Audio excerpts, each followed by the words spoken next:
Assalamualaikum warahmatullahi wabarakatuh. Perkenalkan, nama saya Kurdiansyah Fauzi dengan NIM 203200232 dari kelas 4D dari Prodi MPI. Adapun video yang saya buat ini untuk memenuhi tugas UTS saya dengan dosen pengampu Dr. Siti Raudatul Jannah MPDI. Adapun video ini yang judul tentang standar layanan publik atau SOP di lembaga sekolah MAN 1 Karawang. Terdapat beberapa pengertian SOP menurut para ahli.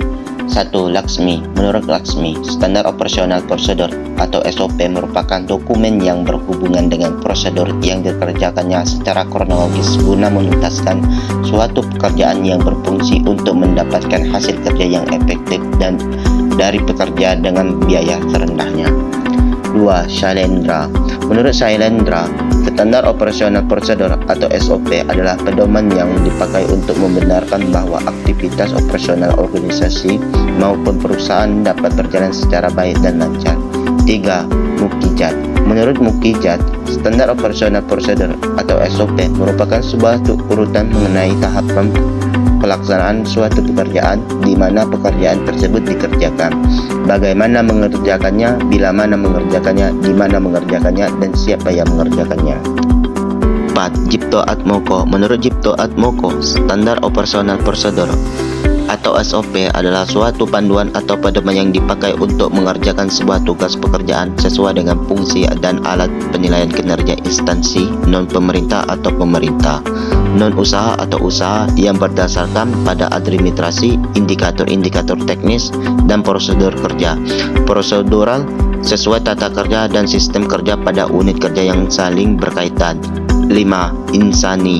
Menurut Insani, SOP merupakan dokumen yang memuat mengenai serangkaian perintah atau instruksi yang telah dibuat secara tertulis, kemudian dibakukan pada berbagai proses penyelenggaraan administrasi perkantoran yang terdiri dari cara melakukan pekerjaan, tempat penyelenggaraan, waktu pelaksanaan, dan individu yang terlibat dalam aktivitas. Jadi, dapat kita simpulkan bahwa standar operasional prosedur atau SOP adalah dokumen yang berkaitan dengan prosedur yang dilakukan secara kronologis untuk menyelesaikan suatu pekerjaan yang bertujuan untuk memperoleh hasil kerja yang paling efektif dari para pekerja dengan biaya yang serendah-rendahnya. SOP memiliki manfaat bagi organisasi antara lain sebagai standarisasi yang dilakukan pegawai dengan menyelesaikan pekerjaan khusus, mengurangi kesalahan dan kelalaian. SOP membantu staf menjadi lebih mandiri dan tidak tergantung pada intervensi manajemen, sehingga akan mengurangi keterlibatan pimpinan dan pelaksanaan proses sehari-hari, meningkatkan akuntabilitas dengan mendokumentasikan tanggung jawab khusus dalam melaksanakan tugas, menciptakan ukuran standar kinerja yang akan memberikan pegawai cara konkret untuk memperbaiki kinerja serta membantu mengevaluasi usaha yang telah dilakukan, menciptakan bahan-bahan training yang dapat membantu pegawai baru untuk cepat melakukan tugasnya, menunjukkan kinerja bahwa organisasi efisien dan dikelola dengan baik, menyediakan pedoman bagi setiap pegawai di unit pelayanan dan melaksanakan pemberian pelayanan sehari-hari. Tujuan dan fungsi SOP. Tujuan pembuatan SOP adalah untuk menjelaskan perincian atau standar yang tetap mengenai aktivitas pekerjaan yang berulang-ulang yang diselenggarakan dalam suatu organisasi.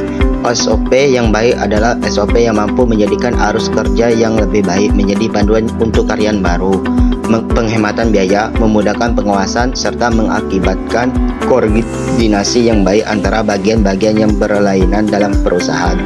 Tujuan standar operasional prosedur atau SOP adalah sebagai berikut. Untuk menjaga konsistensi hingga penampilan kinerja atau kondisi tertentu dan kemana petugas dan lingkungan dalam melaksanakan sesuatu tugas atau pekerjaan tertentu, sebagai acuan dalam pelaksanaan kegiatan tertentu bagi sesama pekerja dan supervisor. untuk menghindari kegagalan atau kesalahan, atau dengan demikian menghindari dan mengurangi konflik, keraguan, duplikasi, serta pemborosan dalam proses pelaksanaan kegiatan. Merupakan parameter untuk menilai mutu pelayanan, untuk lebih menjamin penggunaan tenaga dan sumber daya secara efisien dan efektif, untuk menjelaskan alur tugas, wewenang, dan tanggung jawab dari petugas yang terkait, dan lain-lain. Sedangkan fungsi SOP adalah sebagai berikut: memperlancar tugas petugas atau pegawai atau tim atau unit kerja sebagai dasar hukum bila terjadi penyimpangan, mengetahui dengan jelas hambatan-hambatannya dan mudah dilacak, mengarahkan petugas atau pegawai untuk sesama disiplin dalam bekerja sebagai pedoman dalam melaksanakan pekerjaan rutin. Standar operasional prosedur peserta didik di lingkungan sekolah MAN 1 Sarolangun. Sarapan atau konsumsi gizi seimbang, memastikan menggunakan masker kain 3 lapis atau 2 lapis yang dalamnya diisi tisu dengan baik, dan membawa masker cadangan serta membawa pembungkus untuk masker kotor.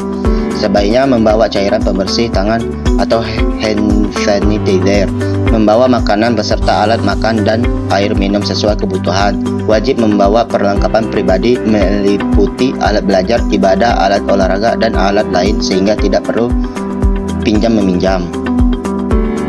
Standar operasional prosedur peserta didik MAN 1 Sarolangun dari rumah ke sekolah dalam kondisi sehat dan tidak memiliki gejala suhu 37,3 Celcius atau keluhan batuk, pilek, sakit tenggorokan atau sesak napas.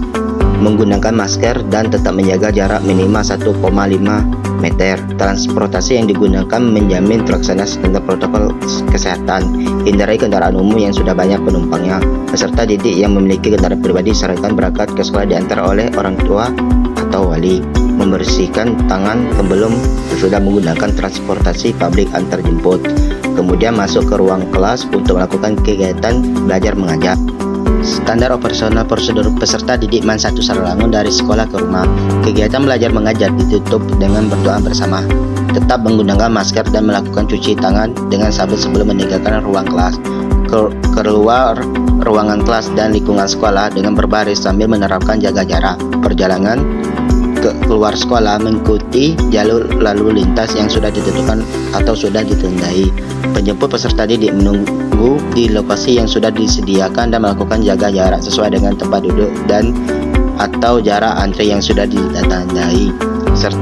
Setelah sampai di rumah, melepas alas kaki, meletakkan barang-barang yang dibawa di luar ruangan dan melakukan disinfeksi terhadap barang-barang tersebut, misalkan sepatu, tas, jaket, dan lainnya. Membersihkan diri atau mandi dan mengganti pakaian sebelum berinteraksi fisik dengan orang lain di dalam rumah. Tetap melakukan PHBS atau perilaku hidup bersih dan sehat, khususnya CTPS atau cuci tangan pakai sabun dengan air mengalir secara rutin. Mungkin itulah standar operasional prosedur di lembaga MAN 1 Sarolangun. Saya ucapkan sekian, terima kasih. Wassalamualaikum warahmatullahi wabarakatuh.